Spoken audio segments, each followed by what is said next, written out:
ہمیں کہ جو شخص ذی الحجہ کی پہلی تاریخ کی رات یعنی چاند نظر آئے، جب چاند نظر آئے اسی رات کو کسی بھی وقت، رات رہتی ہے فجر تک، کہ میری درخواست ہے کہ ہم ذی الحجہ کو سمجھیں، بس یہ سمجھ لیجئے تھوڑا سا۔ 4 رکعت ہو گئی، سورۃ فاتحہ 1 مرتبہ، 3 مرتبہ کیا؟ سورۃ اخلاص، سورۃ الکافرون، اور 21 مرتبہ سورۃ اخلاص۔ اور ذی الحجہ کے بارے میں ہمیں احساس نہیں، ذی الحجہ کو ہم نے صرف قربانی تک سمجھا ہے، یا حج پہ جانے والے حضرات انہوں نے سمجھا ہے کہ حج کا مہینہ ہے۔ ذی الحجہ کے بارے میں اس کی عظمت، اس کا وقار، اس کی شان و شوکت، تو آپ صرف اتنا سمجھ لیں کہ اللہ پاک جل شانہ نے ذی الحجہ کے پہلے 10 دن 10 راتیں اس کی قسم اٹھائی ہے قرآن میں، والفجر ولیال عشر۔ اللہ اکبر، کسی چیز کی قسم اٹھا لینا اور وہ رب اٹھائے، رب العالمین اٹھائے، اخیر ہو گئی ہے۔ قسم اٹھائے اور اٹھانے والا بھی اللہ ہو، بندہ اٹھاتا ہے قسم اور اعتبار والا دیکھتے ہیں کہ واللہ، اللہ کی قسم، یہ بات سچ ہے۔ بڑے بڑوں کے سر چھپ جاتے ہیں، اور جب اللہ قسم اٹھا کے فرما رہے ہیں کہ لوگوں خیال کرنا، یہ جو پہلا عشرہ ہے نا، ذی الحجہ کا پہلا عشرہ، میں اس کی 10 راتوں کی قسم اٹھا رہا ہوں۔ یا کریم، کیا کمال ہے کہ اس کی 10 راتوں میں جو تمہیں دنیا اور آخرت کی خیریں، برکتیں، عزتیں، عافیتیں ملیں گی، شاید کہیں اور مل جائے، تو لہذا میں قسم اٹھاتا ہوں۔ تو اللہ پاک جل شانہ نے ان 10 راتوں کی قسم اٹھائی کہ خیال کرنا، ان 10 راتوں کی بے قدری نہ کرنا، اور ان 10 راتوں کا احترام کرنا، اور ان 10 راتوں کو میسر ہے تو مؤثر بنانا۔ میسر، جو چیز میسر ہے اس کو مؤثر بنا لیں، یہ مومنانہ مزاج ہے۔ آج کا لمحہ میسر ہے، اس کو ذکر سے، تسبیح سے، کسی کی خدمت سے، کسی کے بارے میں دل میں اچھا گمان کر کے، بدگمانی نکال کے، شک شبہ نکال کے یہ سمجھ لیں کہ آج کا لمحہ میسر ہو گیا، مؤثر ہو گیا۔ میسر تو تھا، مؤثر ہو گیا۔ کتنی اہم چیز آ رہی اور کتنی اہم ترین چیز، اللہ اکبر۔ ہمیں کہ جو شخص ذی الحجہ کی پہلی تاریخ کی رات یعنی چاند نظر آئے، 4 رکعت نماز نفل پڑھے، اور ہر رکعت میں سورۃ فاتحہ کے بعد سورۃ اخلاص 25 مرتبہ پڑھے۔ 4 رکعت نماز نفل پڑھے، جب چاند نظر آئے اسی رات کو کسی بھی وقت،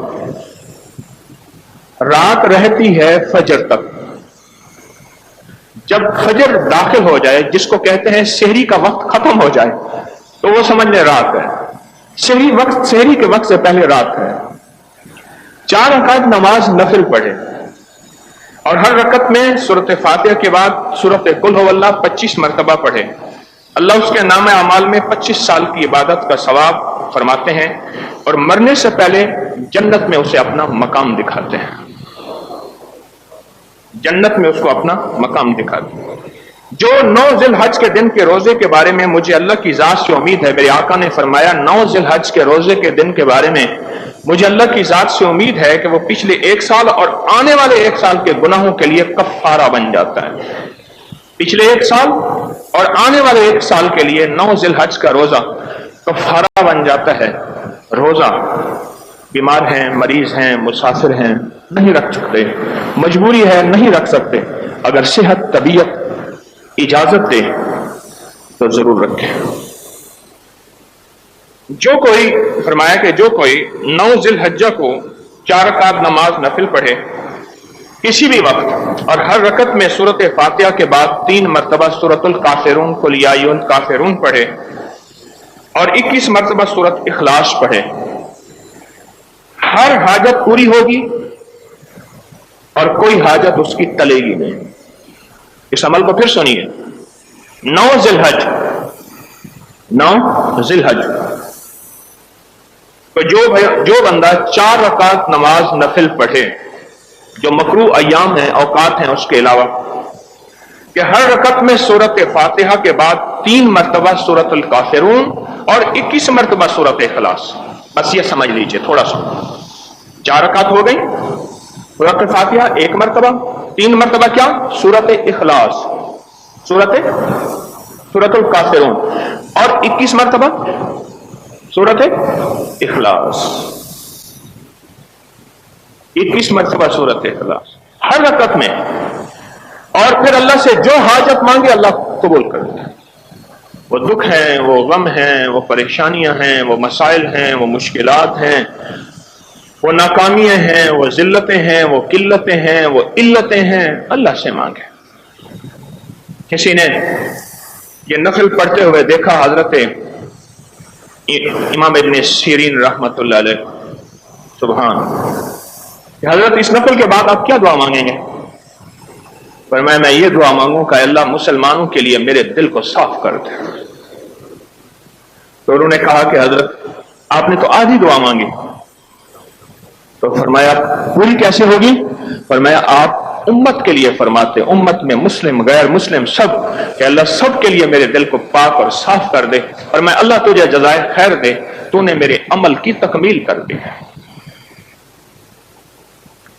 تو نے میرے عمل کی تکمیل کر دی. حضرت پیرانی پیر شیخ عبد القادر جیلانی رحمت اللہ علیہ کا جنازہ جا رہا تھا. ایک شخص سب سے زیادہ رو رہا تھا، بہت زیادہ. حضرت کے خدام قریب لوگوں نے کہا آج تک اس کو دیکھا تو نہیں کبھی حضرت کی محفل میں، مجلس میں، کون ہے یہ جس کو اتنا غم ہے کہ ایک اللہ کا ولی اس دنیا سے رخصت ہو گیا؟ تو پوچھا تو کون ہے؟ کہا میں حضرت کا پڑوسی ہوں، محلے دار ہوں. میں ساری عمر ان کے بارے میں بدگمانیاں کرتا رہا، لوگوں نے کہانیاں بیان کی، میں سنتا رہا اور اسی بدگمانی اور شک میں رہا. آج رات میں نے خواب دیکھا کہ ہمارا ایک دوست اس دنیا سے رخصت ہو گیا، دنیا یتیم ہو گئی. میں نے پوچھا وہ کون ہے؟ کہا تیرا پڑوسی عبد القادر رحمت اللہ تعالی علیہ. اور کہا کہ میں ان کے وصال پہ نہیں رو رہا، ہر ذی روح نے جانا ہے، اپنی محرومی پہ رو رہا ہوں کہ میں ساری عمر شک وسوسے بدگمانیوں میں بے قدری کرتا رہا اور بے قدری مجھے کھا گئی اور میں ان کے فیض اور برکات سے محروم رہ گیا. میں بعض اوقات حیران ہوتا ہوں، اللہ نے اپنے حبیب کی قدر سکھائی ہے. آج بھی روضہ اطہر کی جالیوں کے اوپر وہ آیت لکھی ہوئی ہیں، لا ترفعوا اصواتکم فوق صوت النبی. خیال کرنا، قدر کی اتنی انتہا کرنا کہ میرے حبیب کی آواز سے بھی اونچی آواز نہ ہو.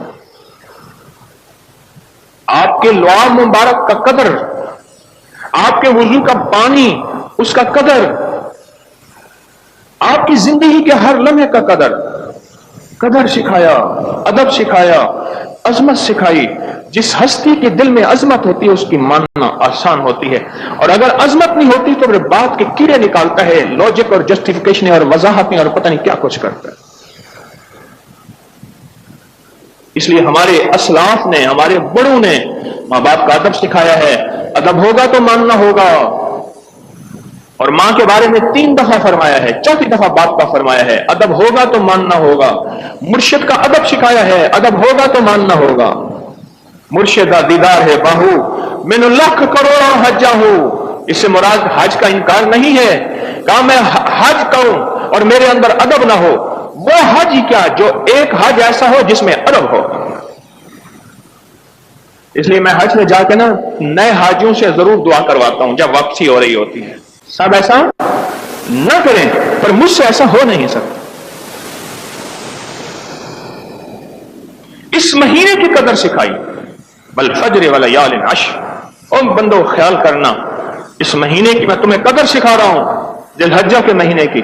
کبھی اس مہینے کے پل پل کو ضائع نہ کرنا، لمحے لمحے کو ویسٹ، اور اس کو اپنی زندگی میں سے ایک عمل سن لیجئے، بڑے اللہ والوں کا آزمایا ہوا ہے. جو نئے چاند کی پہلی اتوار کو نماز فجر سے پہلے سورت فاتحہ باوضو کسی صاف صفحے پر لکھ لے. چاند دیکھا اور اس کے بعد جو پہلی اتوار آئی، یہاں تک سمجھ آ گئی؟ چاند دیکھا اور اس کے بعد جو پہلی اتوار آئی، تو